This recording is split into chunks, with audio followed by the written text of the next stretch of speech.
news flies around every minute, you need the ability to relate and connect with what matters and stay up to date. Schengen Story Media News Echoes is Africans in Diaspora and back home leading English news network, one of the most respected and trusted sources for news updates on current affairs as it affects global Africa. As it affects global Africa, that's what we do. Give updates to reach out to our people in diaspora and other parts of the world.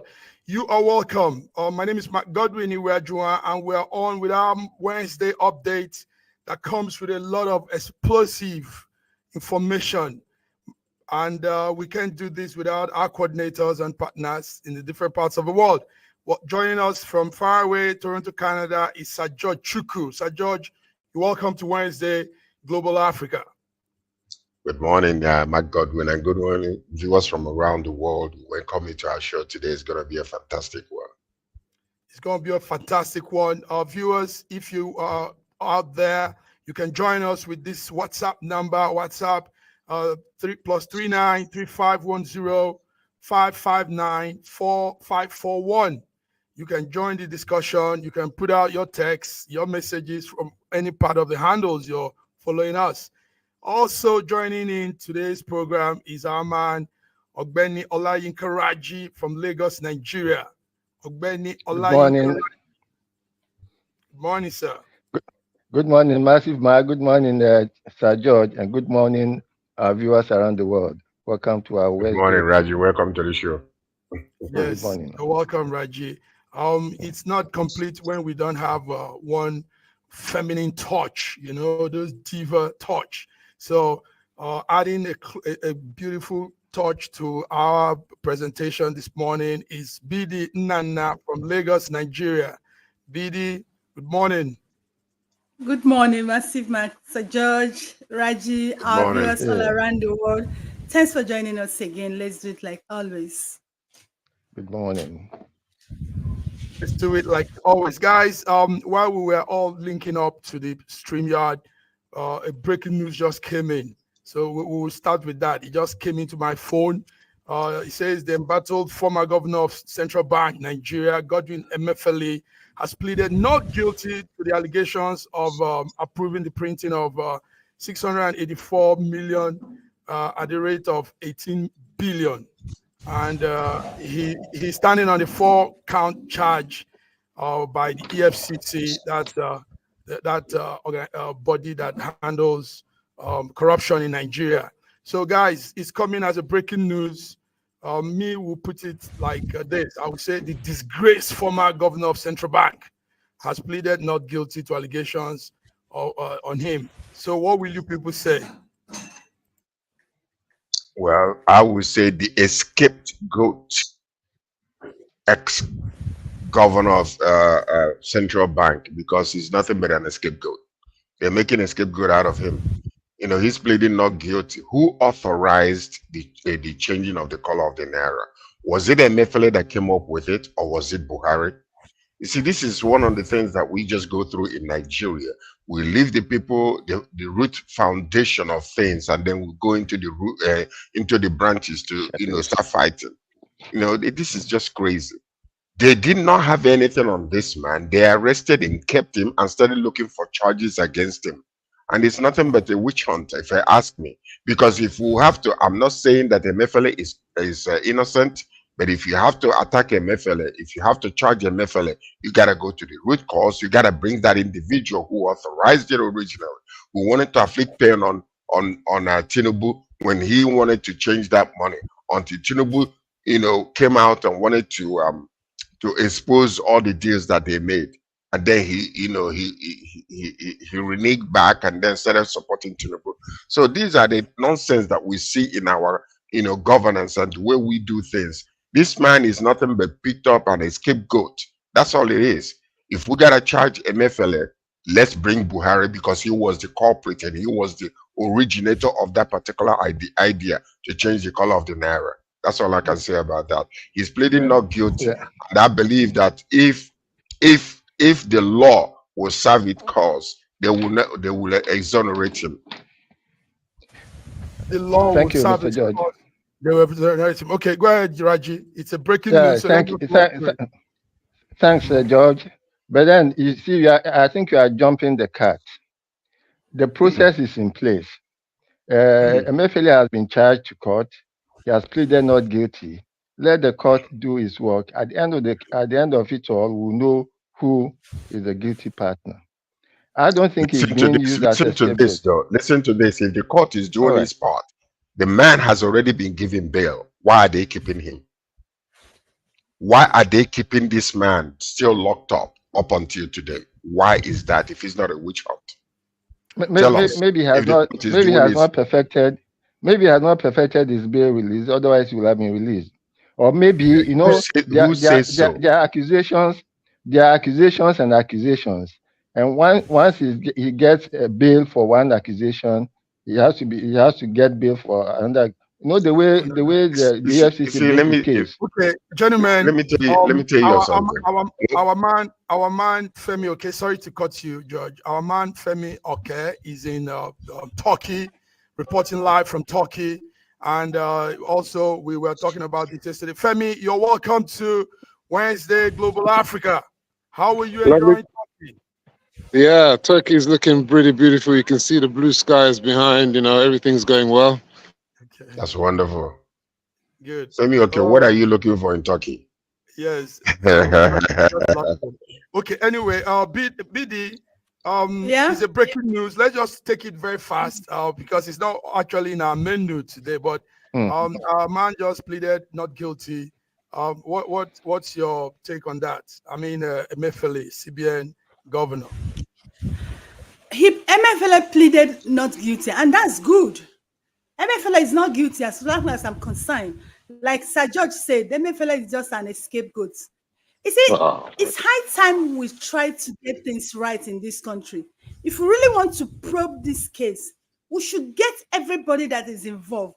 We shouldn't be selective in getting our judgment. Emefiele pleaded guilty. I like that, and he's right. Yes. Pleaded not guilty. Not guilty. Sorry, he pleaded not guilty, and that's good. I like that. Emefiele did not just wake up and made a decision to print Naira.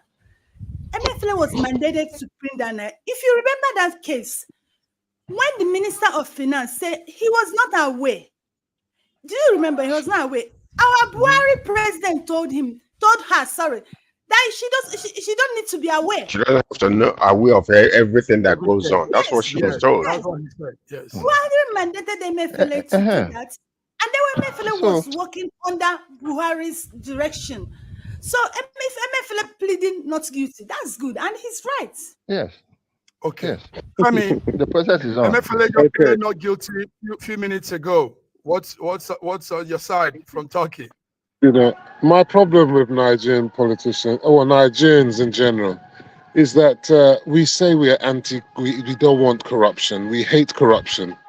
The moment anybody is arrested or indicted for any kind of criminality, we start to look for excuses to absolve them from their guilt. And then invariably, some of them get off. And then we say, you see, it's because they were innocent. The charges against Emefiele have nothing to do with the Naira, change of the Naira.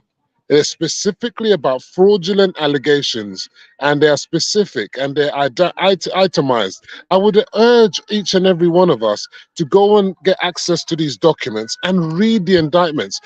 It's really unsavory for us to come on stage and to make comments without having read those allegations. When you read the in-depth details of the investigations come. When did the allegations come? Before can I carry on?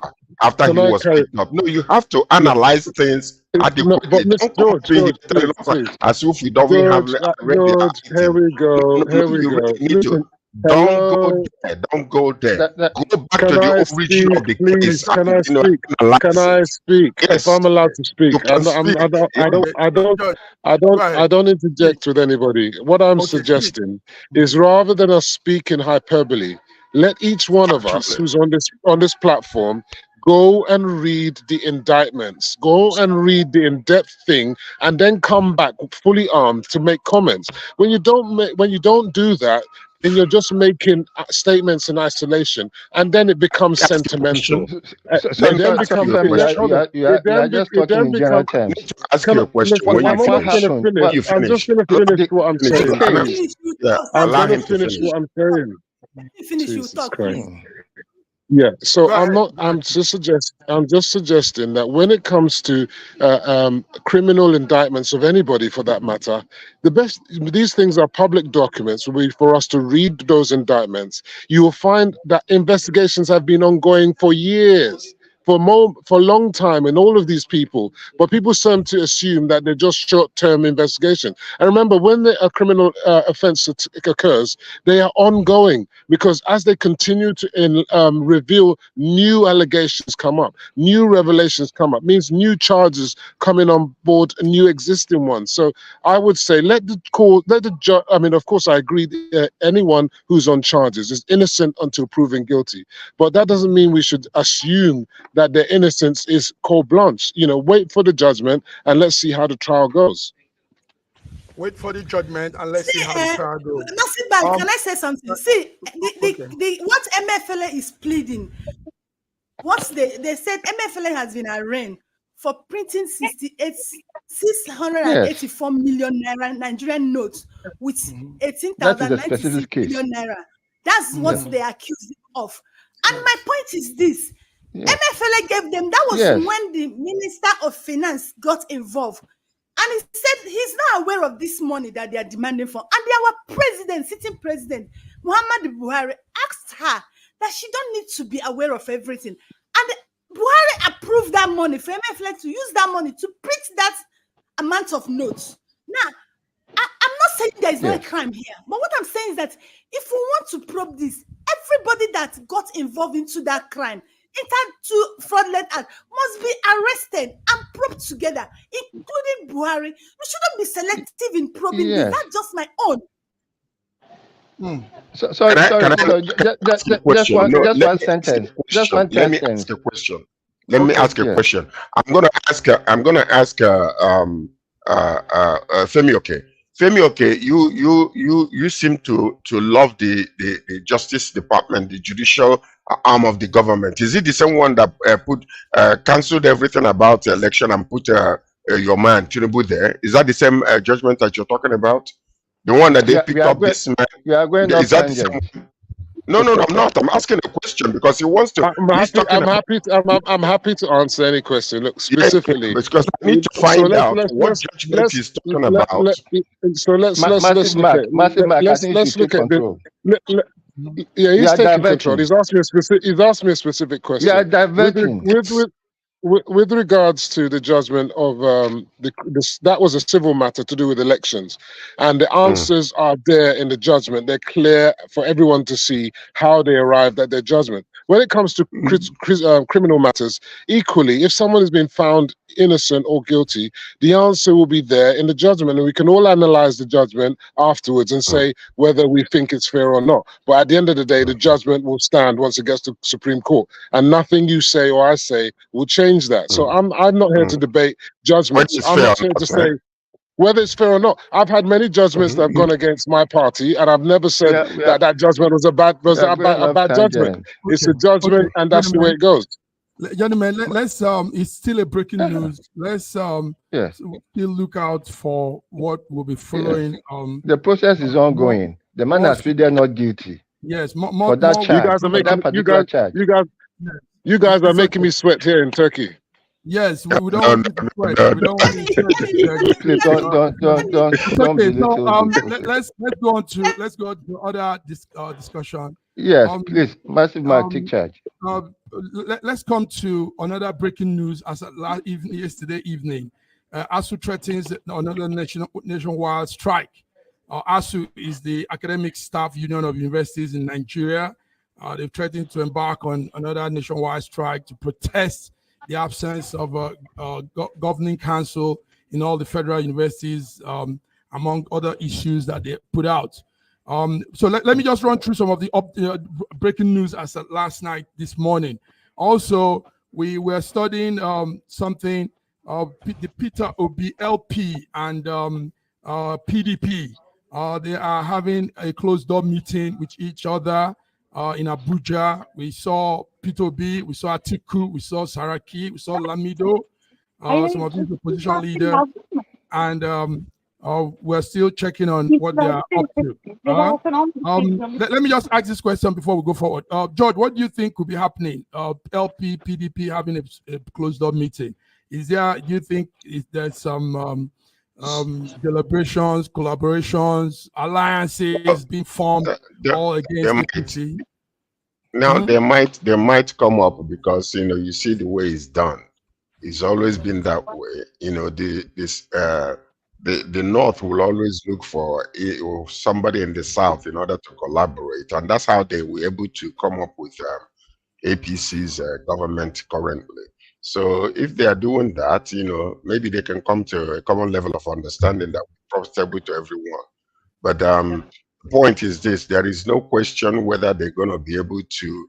They can always think about, after 8 years, because as far as we are concerned, nothing is happening to Tinubu. Tinubu will be there for 8 years, like it or not. So they don't, we don't do election. We'll do selection, but it's going to continue anyway. 8 years, solid. Then after that, we can talk about somebody else. That's all it is. That's all I can say for now. Now Femi is smiling. George has now taken Can I say something? It's going to be there. It's going to be there. Go ahead, Didi. Go ahead. I say, we saw that in Obi made a visit to Atiku. But honestly, that would be the worst thing Obi might be doing. See, Peter Obi did not need any politician to win election in 2013, which I know a lot of people will debate, but we all know who won that election.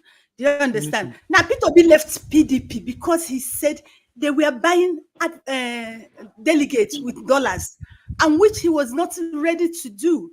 They were buying delegates with dollars. He left PDP. Now, with Peter Obi, a lot of Nigerians have hope for new Nigeria. And you cannot have that new Nigeria by collaborating with the same people who have sunk this country. And it is going to affect Peter Obi's political history. That is the worst mistake he can do.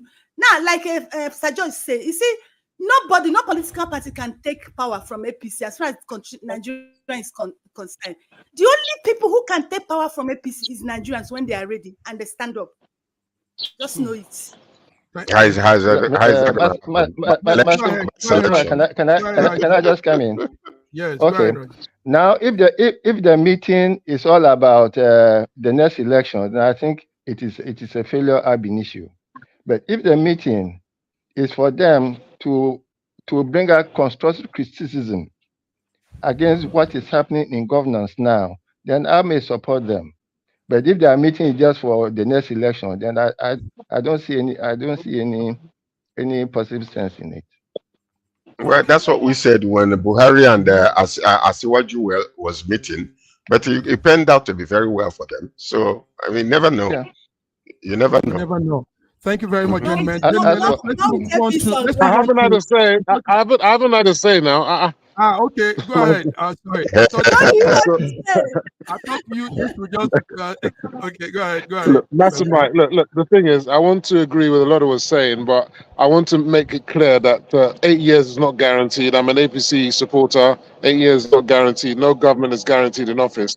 If APC don't perform, it's very possible they can lose in 2027. But having said that, look, the purpose of politics at the end of the day is to be in power.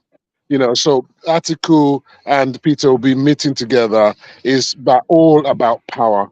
They may be, of course, pooling resources to be opposition, because I already called them LPDP, so they already won in the first place. There's no difference between Labour Party and PDP. They're both oppositions. They're both from the same counts. But the problem I have with that kind of thing is that the reason why Peter Obi left PDP in the first place was because he knew that he couldn't win the ticket in the first place. Nothing to do with buying votes by dollars. That's had nothing to do with it. What he had to do is he thought that PDP were going to rotate part of the power to the south, in which case it should have gone to the southeast, because PDP has had a Yoruba in the southwest as president, has had Goodluck Ebele Johnson in the south as president. So if it was rotated to the south, it should have gone to the southeast. PDP chose not to do so. And I don't see them going to change anything anytime soon. The reason being that Atiku, the forever candidate, is going to be running in 2027. So he's not going to stand down for Peter Obi, is he? So that alliance, you know, go work now. They go have another stolen mandate where the two of them go have stolen mandate. That's what's going to happen.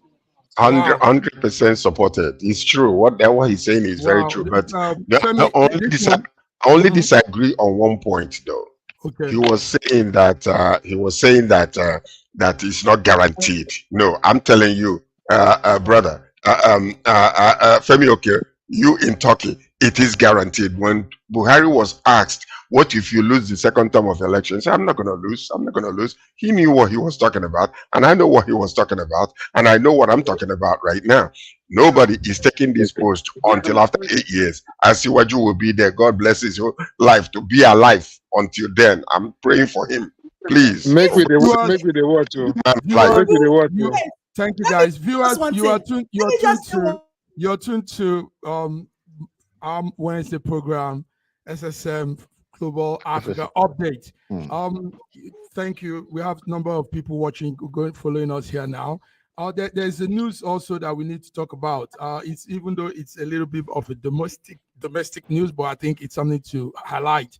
A young man called Benjamin Basil was apprehended yesterday by security operatives in a bank in Jos with devices strapped to his body, and he was going to rob the bank of 100 million naira. Now, what the young man said was he was kidnapped and strapped with the bank with the bomb to rob the bank. That was what this young man said. Now, gentlemen, we've come to this time now when crazy things are going to be happening in our country because some section of the country has these madmen running loose. So that's the picture of the young boy there, Benjamin Basil. And imagine what would have happened if this bomb had exploded. I mean, this would have killed him, shredded him to pieces, and killed hundreds of people also around. But thank God it didn't happen. So, George, when you see things like this, what comes to your mind? Bomb. You see, that's really, really crazy. And if this is true, I'm just saying, because I don't know, this is just new. If this is true, my goodness, we've gone so deep when it comes to criminality. This is amazing. You're gonna kidnap somebody, put bomb around him, and take him to the bank to go and rob. Wow. We're getting deeper and deeper. Seriously.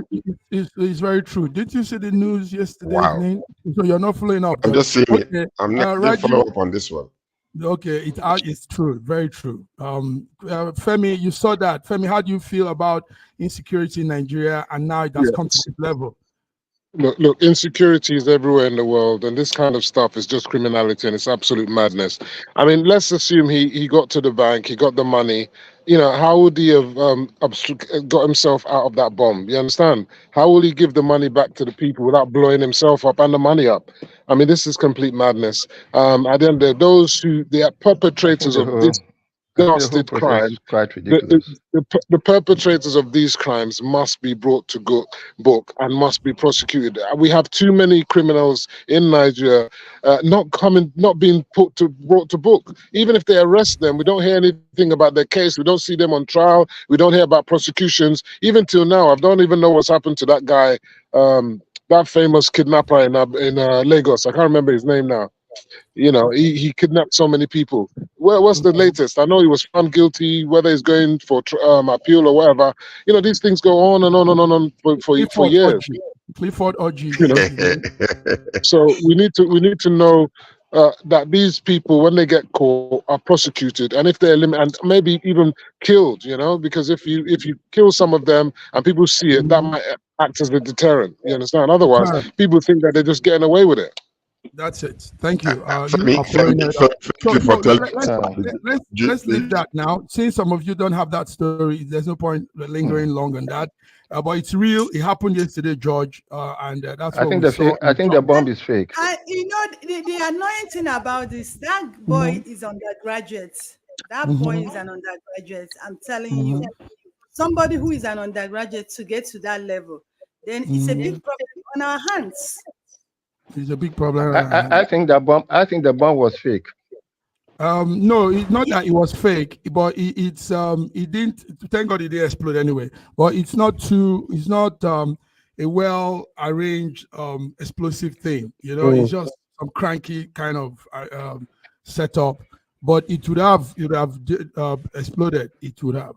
So guys, let's go to more news. There are more things on the burner. Tinubu suspends cybersecurity levy. This is what we were hearing yesterday.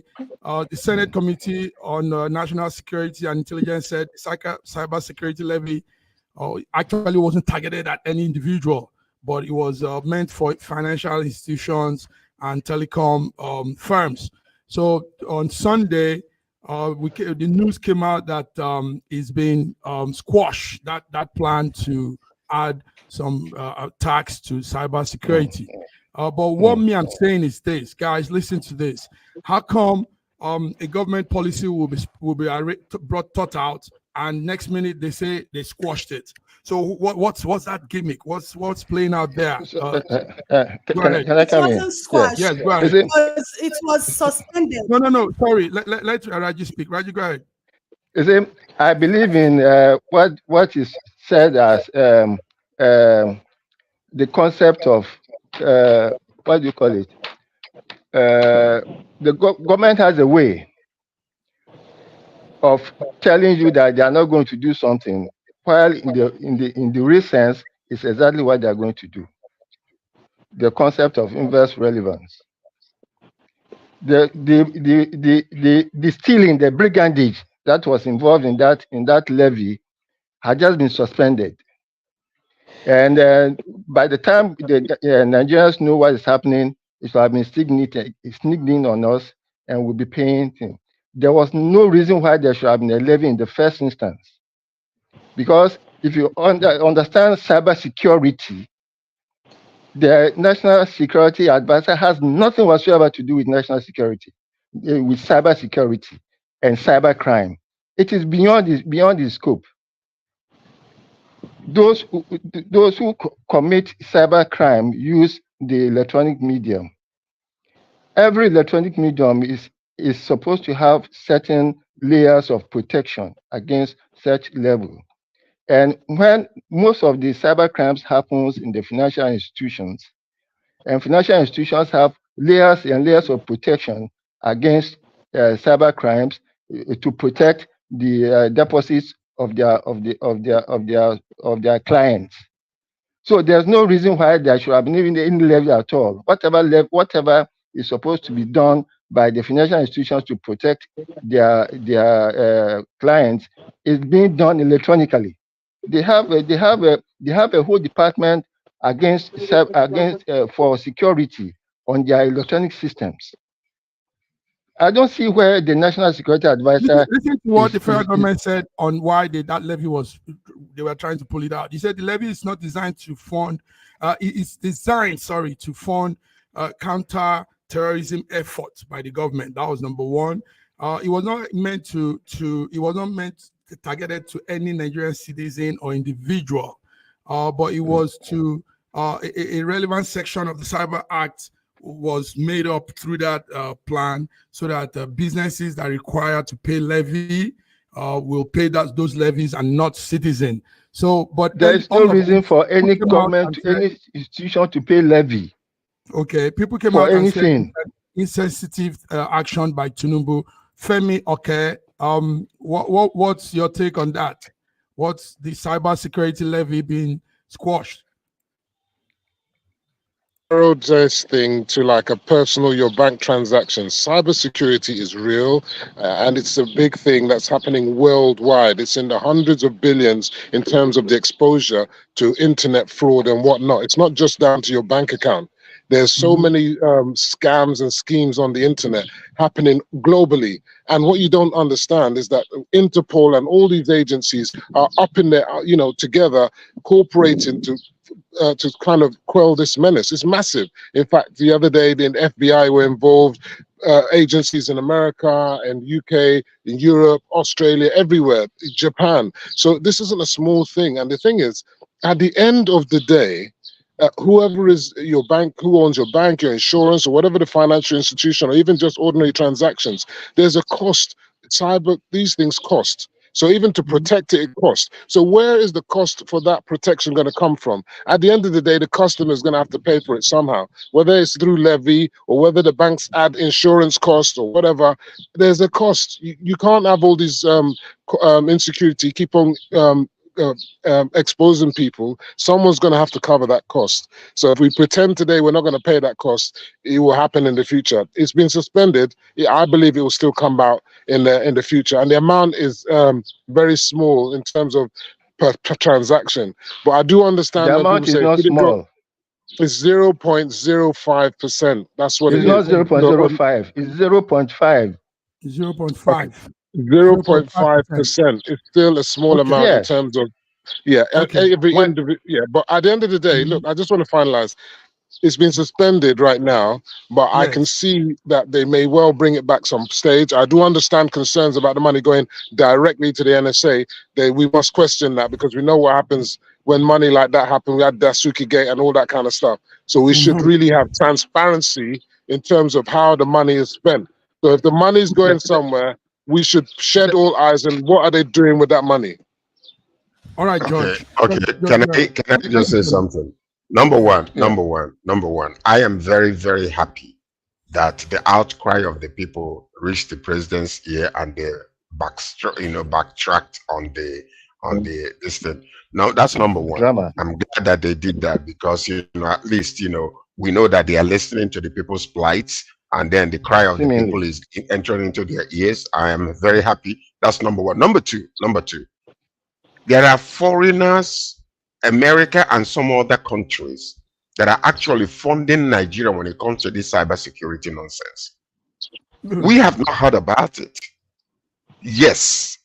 So, when they begin to institute and bring all these little, avenues of, raising money, which is, will eventually be unaccounted for. You don't know how it's being spent. Yes, indeed, Femi is correct. There are so much going on, but I can guarantee you one thing: there are many countries that are funding, giving us money regarding this particular cybersecurity protection. Interpol. That's number two.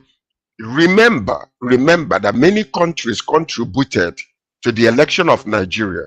If it wasn't because Britain started arguing in their own House of Commons, we would not have known that they gave such a large amount of money, and many countries did the same thing. So some of these things we don't even know about. There are avenues that Nigerians are getting money, and then there, when it comes to security, when it comes to this cyber security situation, many countries are contributing towards that, because they know what Nigeria stands for, and they want the government to curtail such such crimes coming out from Nigeria. So that's another thing. But I am, the bottom line is, I'm very happy. I'm very happy that they listen. BD, when the initial announcement came out, the cybersecurity levy, Peter Obi, LP presidential candidate, said that's a burden on the dying economy, and the NLC and some other bodies also came out to say they demanded urgent reversal of that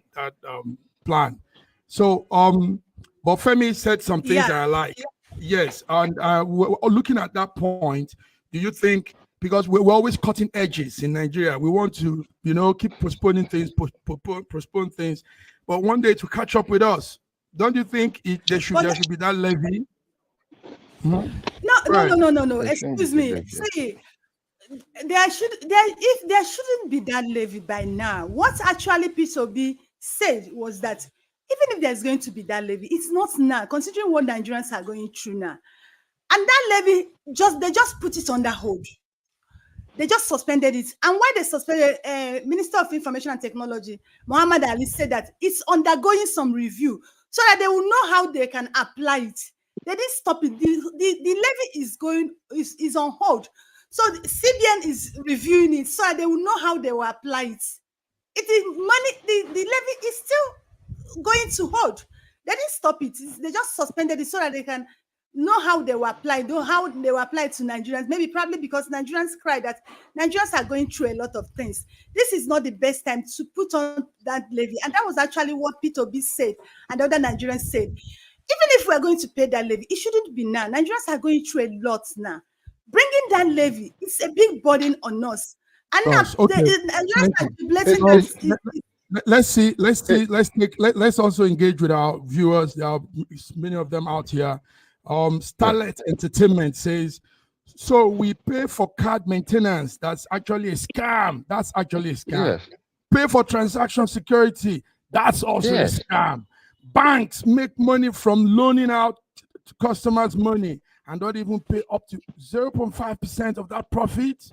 Starlet, good talk. He also says Massive Mike, because of the blowback. Simple. All right, Massive Mike. Can I just say something?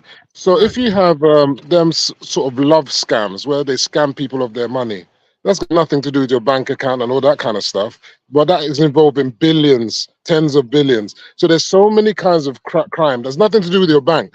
But because of, like I said, we're narrowing it down to our personal bank scenario. It's nothing to do with that. It's a whole big thing, this cyber crime. And we need to address it because Nigeria is in the middle of it. There's so many, Yahoo is real. And there's so many people doing that stuff every day. That's their job.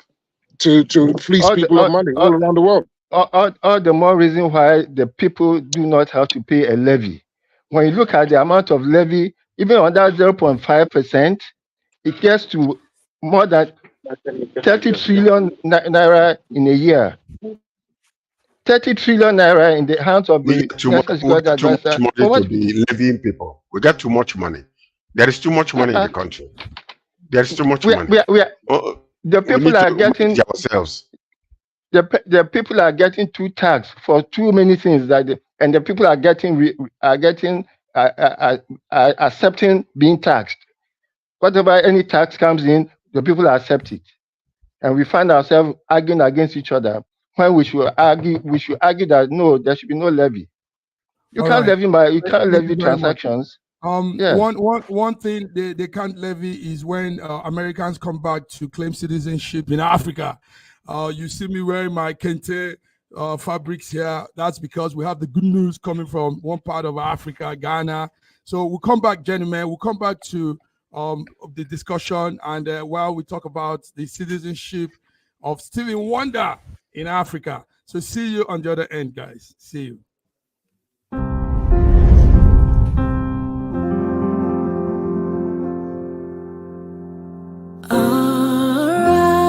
So, compatriots, Nigeria's call, obey to serve our fatherland with love and strength and faith.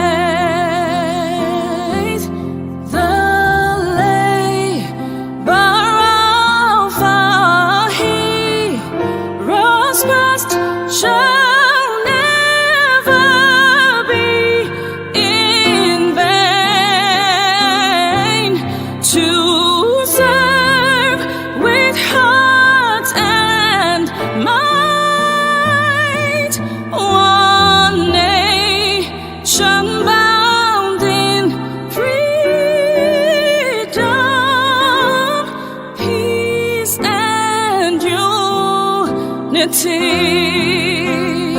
This country has some of the most extraordinary culinary diversity in the world. I'm talking about Nigeria. This first dish is amala abula, made popular by the Yoruba people in southwest Nigeria. It starts with amala made from dried yam and then is covered in a variety of soups. Next we have ofe nsala, a white soup that is synonymous with the Igbo people of southeastern Nigeria. It goes best with fufu, or akbo as the Igbos call it. Next we have suya, the most well-known food of the Hausa and Fulani people of northern Nigeria. Meat is covered in a peanut-based powder called yaji and cooked over an open fire. This is banga and starch, a classic of the Urhobo people of Delta State. Lastly, we have onunu, a plantain-based swallow of the Izon people in south-south Nigeria. We are eating it with fisherman's soup, popular throughout this whole region. And of course, we don't forget the jollof rice. This is popular everywhere in Nigeria. I think what makes Nigeria so great is the diversity of all the different people coming together. These beautiful ethnic groups living side by side, sharing culture and cuisine is what makes Nigeria such an amazing country to visit. Nigerians should be so proud of that cultural heritage, as there is so much more that unites than divides them.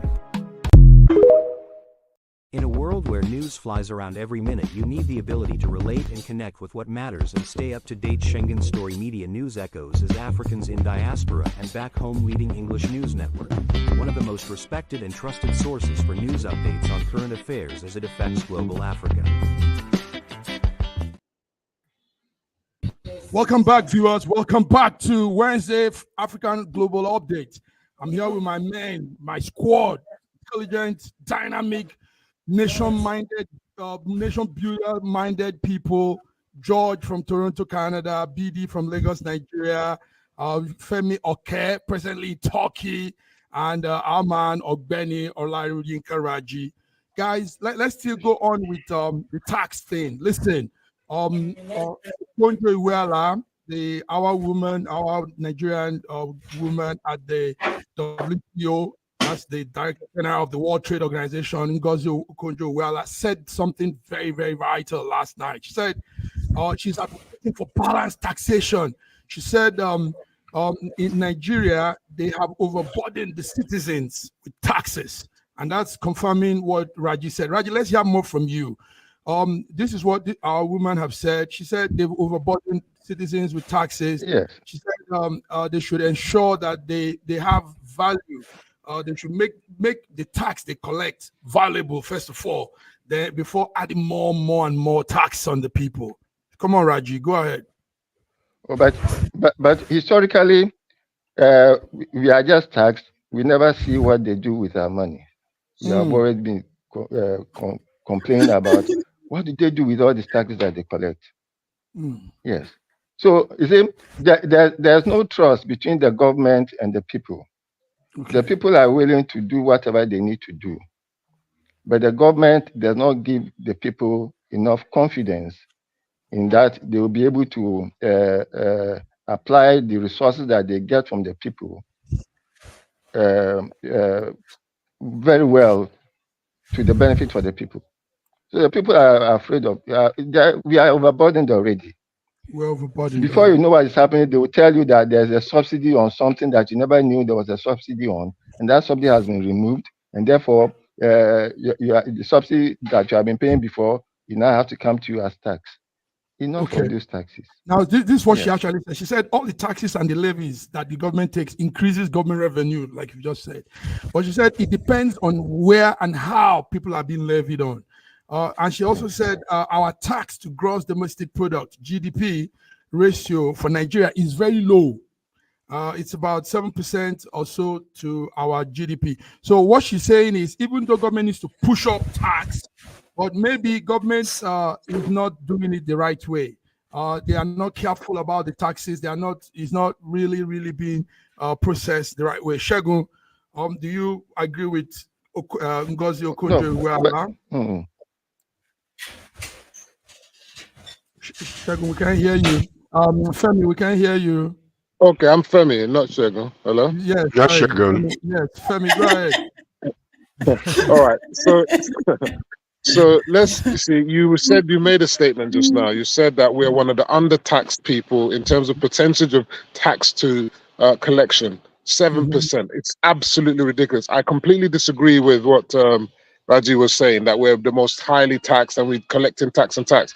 Look, I never said you are highly taxed. Okay. Hold on. Go ahead, Femi.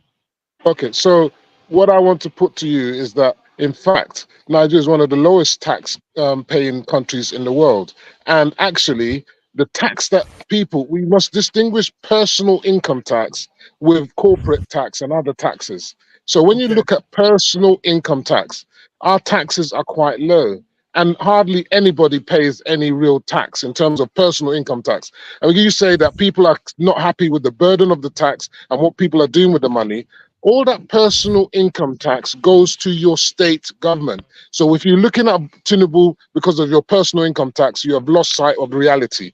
The focus should be on your state government. What are they doing with your personal income tax? And are they even collecting it? I tell you they're not. If you think about how many cows are being sold in any particular place at any particular point of time, say an average cow is being sold for, I don't know, 750,000. What is the tax element of that? Are they even collecting it? How much grains are being sold on a daily basis? Are we collecting taxes on that? So we're not collecting taxes at all. Most people, if you see your Iyaloja that's selling pepper, or the guy who's sewing butter, or the guy that's doing your barbing, or the guy that's doing any other thing for that matter, are they actually paying tax? You find they're not paying any tax. The rich man that owns how many flats, how many houses, is he paying tax on the revenue of the rents of the properties? No. When he sells his property and he gets capital gains tax, is he paying any tax? No. When you sell your property or you inherit property from your family because your father died and they gave you a lot of assets, do you pay tax on that? No. So at every juncture, we're not paying taxes, but we claim to be paying too much taxes. And then we wonder why the government is not delivering. The government is not delivering because they're not getting enough tax. And that's the reality. But Nigerians could remain, and I keep saying it, unlawful and ungrateful. They want everything for nothing, and that's just the truth. Femi came hard on this, so Femi came hard with points, George. Femi came hard on this with points. This is hard one. Listen to this. Listen, I agree with him completely, but also I agree with him on the aspect of the fact that we are not collecting as much tax, from different areas that we are supposed to.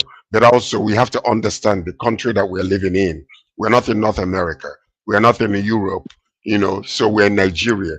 And most of the time, mismanagement of our resources and funds has been the main cause of the problems we are having, not because of taxes. If we have been actually being transparent in the revenues that we're receiving from just oil alone, and then putting it into work, it will be more than enough. Look at Dubai.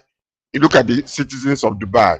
They don't have oil, but we see what is really going on. But what I'm saying, they don't pay tax. Dubai doesn't have oil. Check it out. They do have oil. They don't pay tax. They do have oil and gas. They have gas.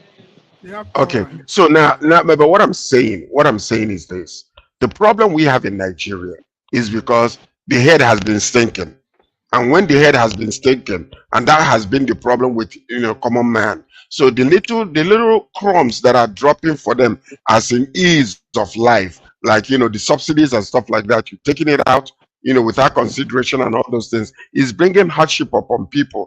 These things ought to be done slowly. So and if it's done well, and then we become transparent in the way that we spend money, it will be okay. Okonjo-Iweala is actually, what she was doing was encouraging the states to begin to, bring industries into the states, so that there can be, that exportation of goods, when we manufacture it locally. So that's what she was encouraging, because the way it is right now, what we export out of our country is little or nothing compared to what it's supposed to be and what it was in the past. It's true. Little or nothing. Yeah, so that's why she said we need to bear with government. We need to bear with the government because the tax to our GDP ratio is low. And we need to work hard to lift it. Those are her words. Thank you, guys. Thank you for putting out that. Let's come to. You didn't have BD. Yes, BD. No, BD is not there. BD somehow. Okay. Let's come to, and I wish BD was here for this. So there's something brewing, something funny happening in Niger State. But before we go on, let's look at Starlet's comment again. Starlet Entertainment says all the money in the bank are insured. Also, when has the bank ever intervened in returning customers' money lost to fraud? So Starlet is saying this maybe with some personal experience. Thank you, Starlight. Thank you for the comment and the follow-ups. Thank you, viewers, for also being there. Guys, in Niger State, a member of the House of Assembly, Abdul Malik, came out and said he's going to sponsor 100 orphans in his constituents. 100 of them, he's going to sponsor them to get married.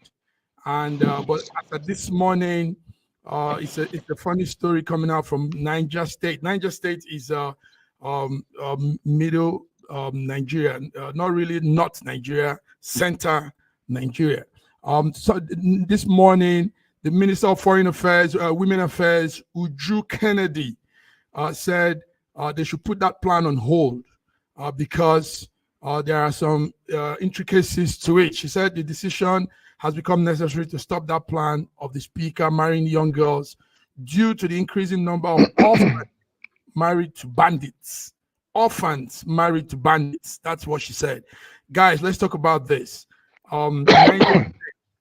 Niger State is going through a situation there, and the woman said they have to put it on hold. Now, the man was ready to sponsor 100 orphans to get married.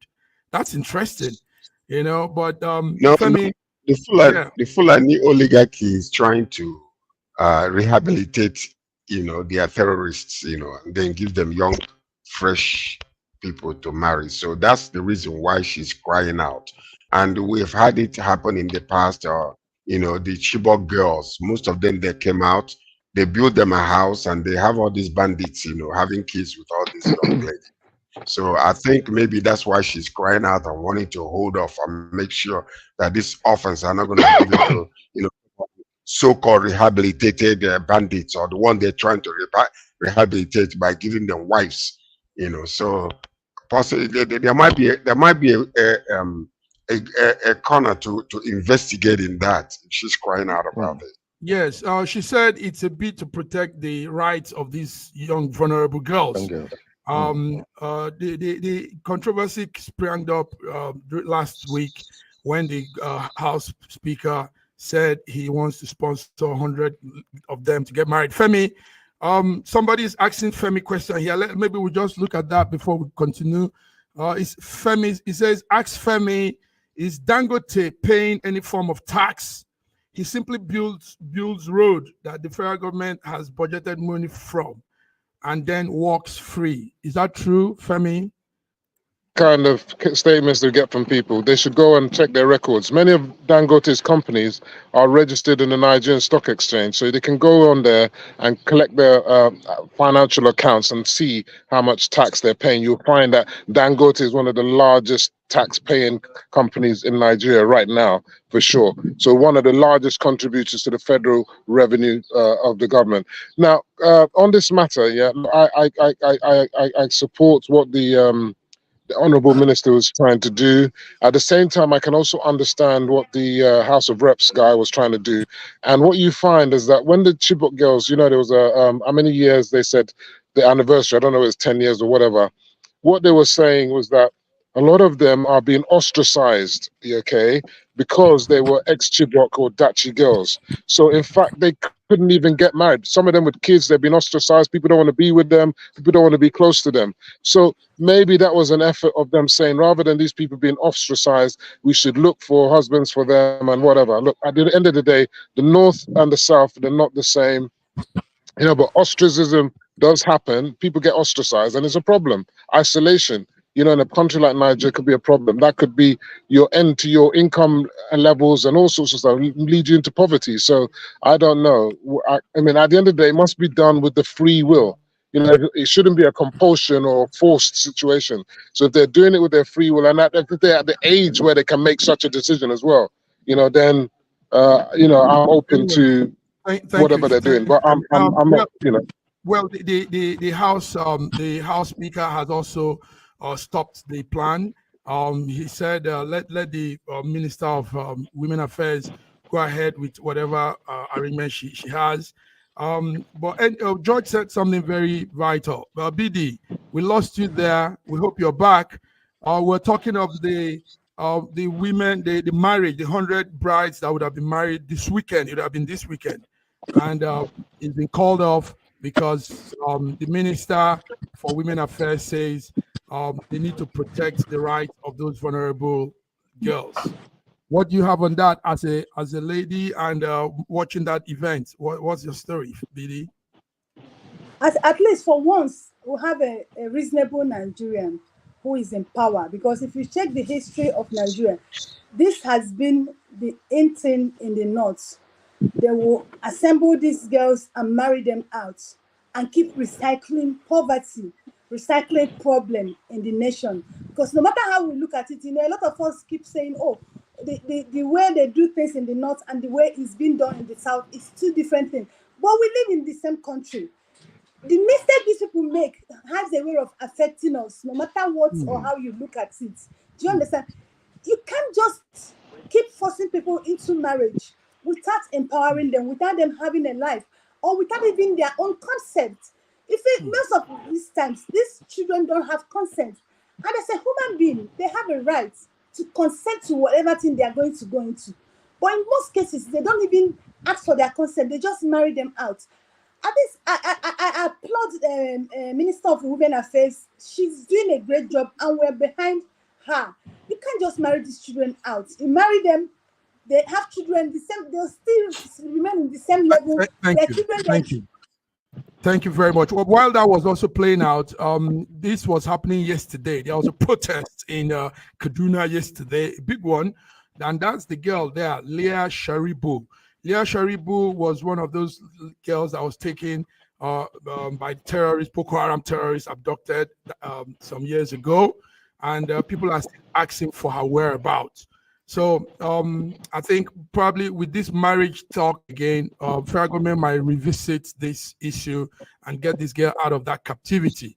Leah Sharibu is still in captivity by the Boko Haram forces in North Nigeria. Gentlemen, let's come to some other news that we need to talk about. And our focus will come now to Mozambique. It's African update.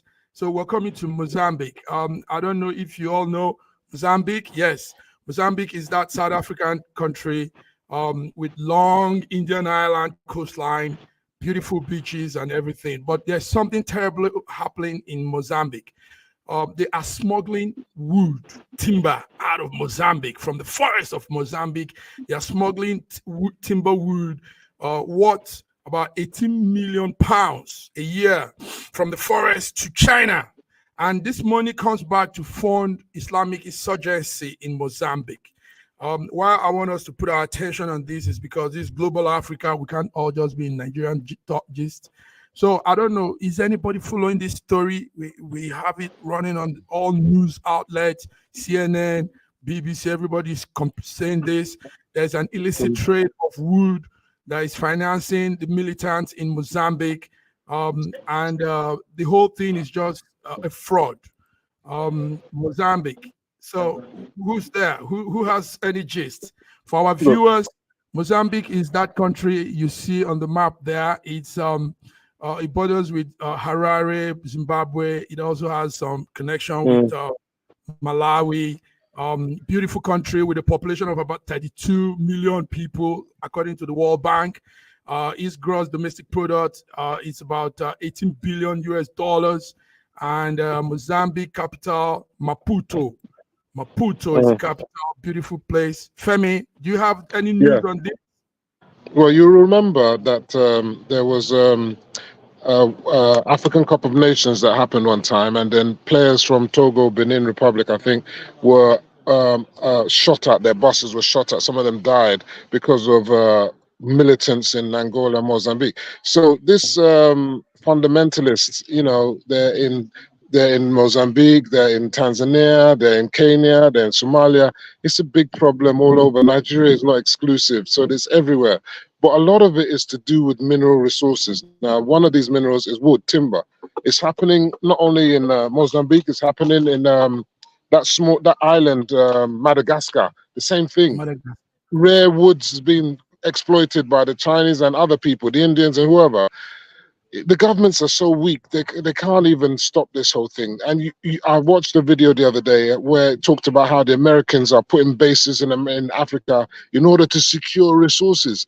Africa's resources are being plundered, not just by the Chinese, not by the Russians, but by the Western powers as well. Go and see what they're doing in Congo. So we're in trouble in Africa. And until Africa comes together as one to say, we don't want no foreign interference, we don't want no foreign bases and all this kind of stuff, leave us alone and let's do our own thing.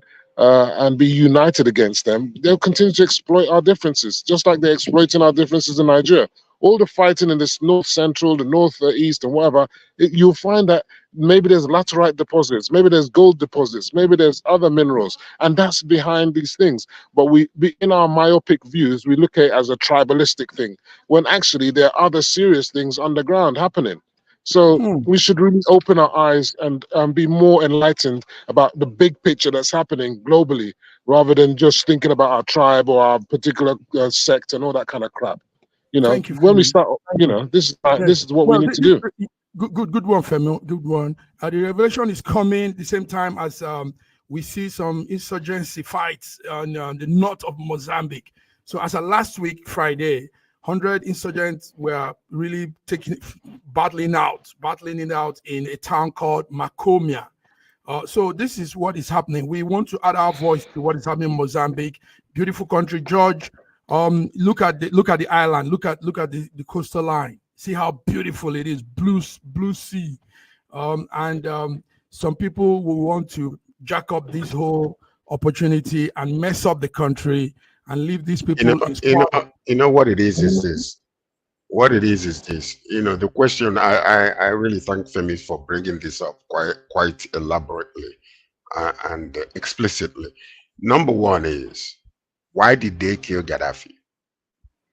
Okay. What threat was Gaddafi bringing to these, spoilers and those that are just taking our resources? Simply because the man had an idea to put Africa together, a Pan-African mentality, to bring us together in order for us to understand the value of the resources that we have and how we can take advantage of it against all the spoilers that are coming in. So what you see now is, you see what's happening in Zimbabwe also, with all the, tusk and elephant tusk and everything that is being, taken out of that country. Chinese is coming out and having a, news conference and saying that they're supporting others. They're lying. All these things, they do it. They're what you call, Indians call it a shine face type of situation. So, up until today, yes, you mentioned Congo, you mentioned other countries. We really, really need to wake up. Look at the way, when they're suggesting the way you're going to do your border situation. Anybody can go from Italy, Milan to London on a train easily. And then you see from Paris to Milan easily. And, they move around so easily. And that's because of economic, to help their economy. But now, when it comes to our own countries, we're not even able to go from Nigeria to Ghana without being, with all kinds of hindrances and obstacles and all manner of diplomatic blockade. So, and they're doing it intentionally because they don't want us to collaborate with one another. But they know what we have, and therefore they divide and they conquer. And that's exactly what it is. It is time for us to come together as a continent, just like the continent of Asia. Most of them are together. Let's come together, as a continent and begin to put our heads together. How is it that we can manage these things, cooperatively and individually, in order to have a cooperative venture? If we had followed what Gaddafi was, actually suggesting, by now, Africa would have been so high somewhere, ahead than where we are today. Very much. Thank you, George. How could Africa have gone anywhere when we all sat down and looked at how Gaddafi was treated? There was not a voice raised in support of Gaddafi. There was not a voice raised because most African governments have been compromised. I don't want to talk too much about Gaddafi's case because because if you raise your voice, they will stop giving you aids. We have been so beggarly. That's the problem. So why do we have to depend on aids? Why do we depend on that's the reason why we need to come together, because they're using it to... All right, guys. All right, I see emotions are running now. Sorry, 75% of the so-called age never get to the country. Okay, guys. Starlight is also still writing here, but long talk. Put short. He says, China doesn't sponsor terrorists. Thank you, Starlight. Thank you so much for all the feedback. Now let's crop it up. Let's come to our main focus for today, and that is, you guys will remember that we once talked about how we can build our African promote tourism in Africa. Now, something beautiful is happening in Ghana, and that is Ghana is recognizing Americans are coming back home and giving them citizenship. Let's see this before we continue to wrap it up. When I say I, Mr. Stevie Wonder, you please mention your name. So I, Stephen Morris, swear solemnly, sincerely, and truly declare and affirm that I will be faithful and bear true allegiance to the Republic of Ghana, and I will preserve, protect, and defend the Constitution of the Republic of Ghana. So help me God. Congratulations, sir.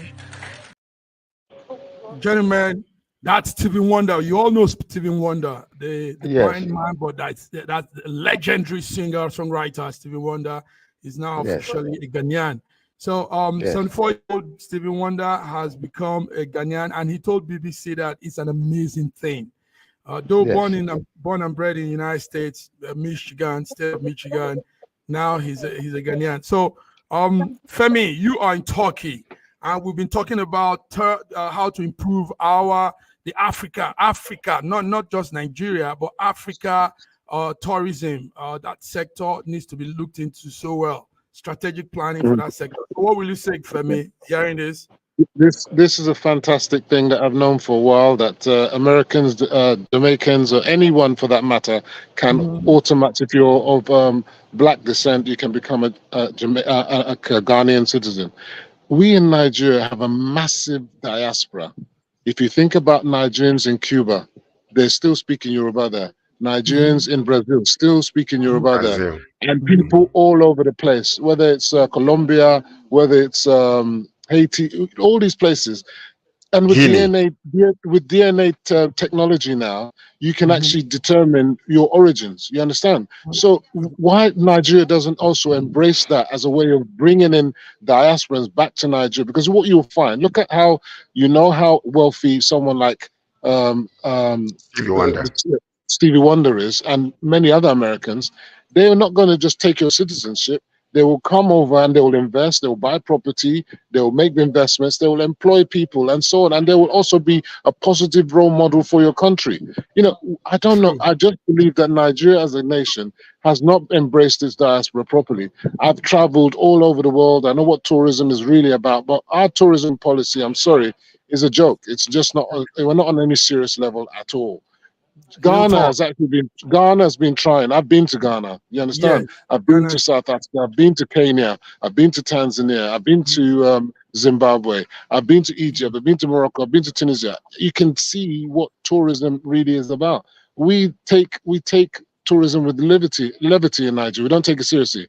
Meanwhile, it's generating billions of dollars every year for these countries. In fact, those countries I'm mentioning, without the dollar input from their tourism industry, those countries would be on their knees. So when at a time when Nigeria is complaining about the economy and so on and so forth, tourism helps the country to integrate and develop. Because when foreign input comes in, the locals will have no choice but to secure themselves, because if you make yourself a place insecure, it will affect your tourism. So things like that will happen. But we don't do integrated stuff in Nigeria. Now that Femi has mentioned my name in this discourse, George, now I have to come in. Okay, come in. I didn't mention your name, but go on. Yes. No, he didn't mention your name. I thought you did. I thought he did. Okay, I thought he did. Okay, so just go ahead. Let's talk on the topic. No, it's the number one thing. I'm talking on the issue. Number one thing is that, what Femi is talking about is amazing. It's incredible. And it's something that we need to really pay attention to. But the first step towards that is security. With the kind of insecurity we have in Nigeria people can kill in Florida. You can have gone by disco and kill hundreds of people in Florida or Texas. Yet, when they report it as a problem in that particular place.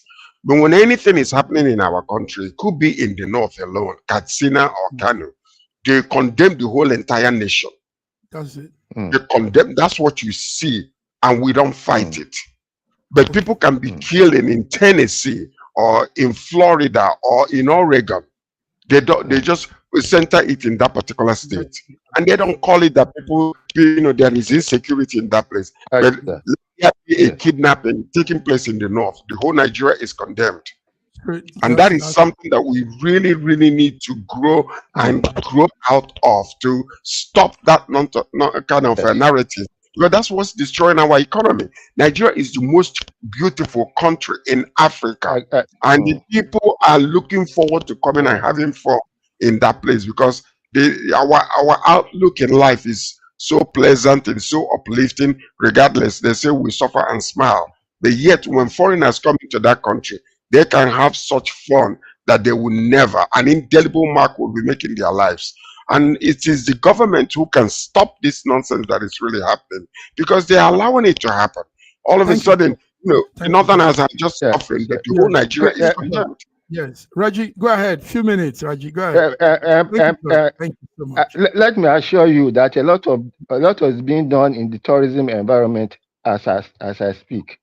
Nigeria is trying. In fact, they are pumping a lot of awareness, a lot of information into tourism as we speak. Ekiti State is now very, very high up in the tourism factor. As for Ghana, probably in a few months from now, you will see me swearing allegiance to be a Ghanaian. I was made in Ghana. I was born in Ghana before Ghanaian independence. So we are talking to a potential Ghanaian.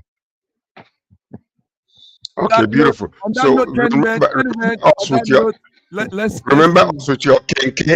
kenke, and then watch it when you go there. We'll come and eat kenke and watch it. We'll come and eat with you. By the way, Femi, enjoy yourself. I'm loving your environment. Yes.